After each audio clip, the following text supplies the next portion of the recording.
The rotor blades sliced through the evening air as the rescue helicopter descended toward my ranch, its spotlight cutting across the fields.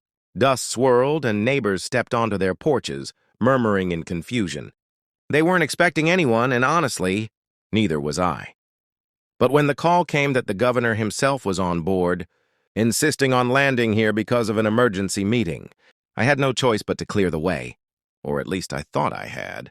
That's when the HOA security showed up, their SUVs skidding to a stop at the end of my driveway, blocking the open field where the helicopter needed to land. A man in a cheap uniform and sunglasses stepped out, holding up a hand like he had authority. "This isn't approved," he barked over the roar of the blades. "No landings without HOA clearance." I stared at him in disbelief, the noise whipping at my jacket, while the helicopter hovered overhead waiting for my signal. "Are you insane?" I shouted back. "That's the governor. We don't have time for paperwork." But he wasn't listening. His radio crackled, and I caught the smug look on his face as he said, "Negative. Unauthorized aircraft. We're not moving." The neighbors gasped as the governor himself leaned out of the chopper, his voice carried by the loudspeaker. "Stand down.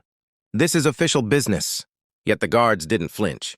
They looked proud, like they were enforcing the law of the land. My stomach twisted with anger because I knew this wasn't about rules.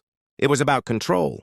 Karen was behind this, pulling strings from her perch at the HOA board, determined to humiliate me at any cost.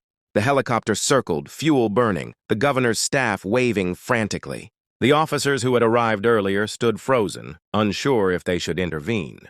And that's when it hit me. This wasn't just an HOA tantrum anymore. They weren't just blocking a helicopter. They were interfering with the governor himself, a move that could cost them far more than fines or lawsuits. I took a step forward, my voice steady even as fury burned in my chest.